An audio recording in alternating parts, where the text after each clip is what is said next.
She is not Lainey Wilson singing the song. She is the character. She becomes that person when she sings that chorus. I owe that all to Lainey because she sings it with so much conviction. Hey, what's up? I'm Hardy, and this is the hit story of my song, Wait in the Truck with Lainey Wilson. Wait in the truck, just wait in the truck.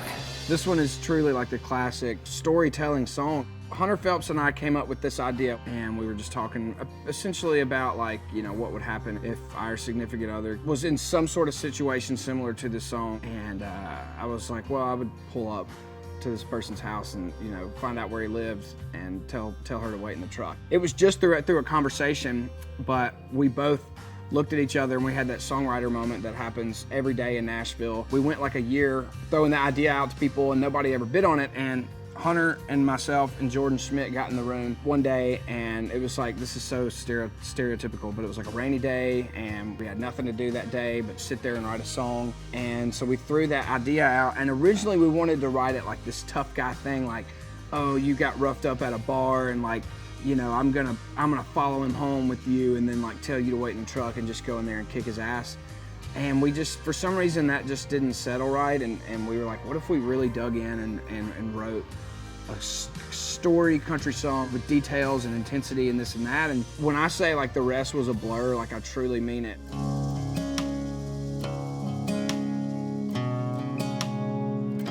I played that guitar part, Jordan recorded it, put it on loop, and then we just dug into it. And then Renee Blair came in later that day, who is Jordan's now wife. She sang the girl part. She made up the have mercy, have mercy, have mercy on me part. And that ended up being such a crucial or important part of the song that we gave Renee Blair a writing credit on that song. Have mercy on me, Lord, have mercy on me. We knew it was a duet before we started writing the song. The second that we were like, man, let's do a story song and then have the girl sing the chorus. And then somebody threw out, I don't know if he's an angel, but angels don't do what he did. And we all just kind of saw that shift, you know, in perspective. And we were like, oh, that's perfect. I don't know if he's an angel, 'cause angels don't do what he did. Here's the thing about Lainey. Lainey is the most, like, authentic person in the world, and she is the same in the studio with her voice and through her music as she is in real life. We were sitting in the studio. I had just done the vocal for the song. I just kind of looked up and I said, should I just send this to Lainey right now?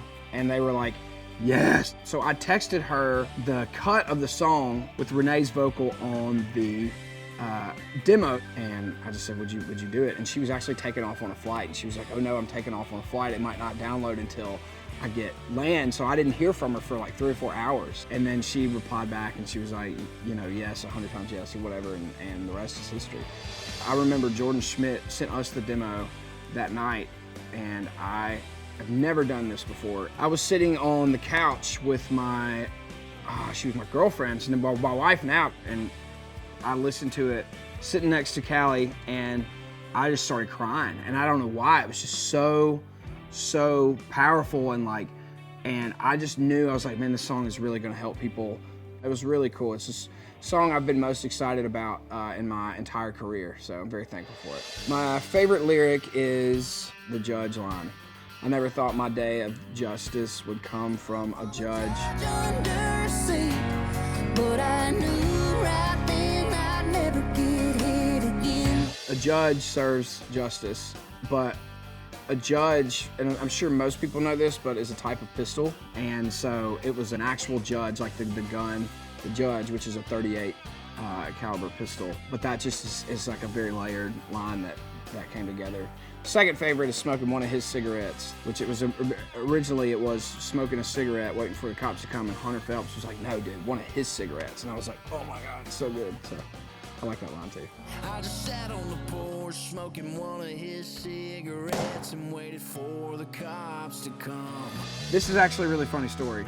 So the night that Jordan sent me the demo, I was so excited after listening to the song that I sat down and on my phone, on my notes, I wrote the entire treatment for the music video. That was a year and a half before we even shot the video, and I just held on to it.